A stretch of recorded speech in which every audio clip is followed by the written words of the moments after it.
शिवजी की जटा से वीरभद्र का अवतार। पौराणिक कथाओं के अनुसार वीरभद्र भगवान शिव का एक शक्तिशाली और क्रोधमयी रूप है, जिसका अवतरण देवी सती के यज्ञ में हुए अपमान के कारण हुआ था। इस घटना का उल्लेख शिव पुराण और स्कंद पुराण में मिलता है। आइए विस्तार से जानते हैं इस कथा को। कथा का प्रारंभ यह कथा तब की है जब भगवान शिव और देवी सती का विवाह हो चुका था। देवी सती दक्ष प्रजापति की पुत्री थीं। दक्ष प्रजापति ब्रह्मा जी के मानस पुत्र थे और उन्हें अपने ज्ञान और शक्ति पर बहुत गर्व था। लेकिन वे भगवान शिव को एक अघोरी और साधारण जीवन जीने वाला योगी मानते थे। इस कारण वे शिवजी का अपमान करते थे और उनके प्रति द्वेष रखते थे। दक्ष का यज्ञ और सती का अपमान। दक्ष प्रजापति ने एक महान यज्ञ का आयोजन किया और उसमें सभी देवताओं, ऋषियों और मुनियों को आमंत्रित किया। लेकिन उन्होंने इस यज्ञ में शिव और सती को आमंत्रित नहीं किया। जब देवी सती को इस यज्ञ का समाचार मिला तो उन्होंने भगवान शिव से वहां जाने की इच्छा व्यक्त की। शिवजी ने उन्हें समझाया कि बिना निमंत्रण के जाना ठीक नहीं है, लेकिन सती ने इसे अपने पिता का घर समझकर जाने का निश्चय किया। जब सती यज्ञ स्थल पर पहुंची तो वहां उनका और शिवजी का अपमान हुआ। दक्ष प्रजापति ने शिवजी के प्रति अपमानजनक शब्दों का प्रयोग किया और सती का भी अपमान किया।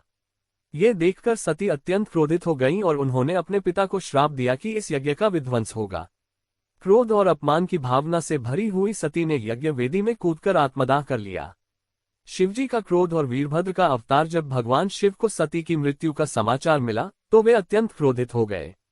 उन्होंने अपनी जटा से एक बल निकाला और उसे प्रचंड रूप में पृथ्वी पर पटक दिया। इस जटा से महाशक्तिशाली वीरभद्र का अवतार हुआ। वीरभद्र का रूप अत्यंत भयानक और विनाशकारी था। उनके 3 नेत्र थे जो अग्नि के समान प्रज्वलित थे। उनके हाथों में विशाल तलवार और त्रिशूल थे जो संहार के प्रतीक थे। यज्ञ का विध्वंस। वीरभद्र ने शिवजी के आदेश पर दक्ष के यज्ञ स्थल पर जाकर विध्वंस मचाया। उन्होंने वहां उपस्थित सभी देवताओं और ऋषियों को पराजित किया और यज्ञ को पूर्ण रूप से नष्ट कर दिया। वीरभद्र ने दक्ष प्रजापति का सिर काट दिया और उसे जला दिया। उनके इस विनाशकारी रूप ने समस्त सृष्टि को हिला दिया। सभी देवताओं ने शिवजी से इस विनाश को रोकने की प्रार्थना की। दक्ष का पुनर्जीवन। बाद में भगवान विष्णु और ब्रह्मा जी की प्रार्थना पर शिवजी का क्रोध शांत हुआ। उन्होंने वीरभद्र को आदेश दिया कि दक्ष को पुनर्जीवित करें, लेकिन चूंकि दक्ष का सिर नष्ट हो चुका था इसलिए एक बकरे का सिर उनके शरीर पर लगा दिया गया। इस प्रकार दक्ष को जीवनदान मिला और उन्होंने भगवान शिव से क्षमा मांगी। निष्कर्ष वीरभद्र का अवतार शिवजी के क्रोध और उनके भक्तों के प्रति अपार प्रेम का प्रतीक है।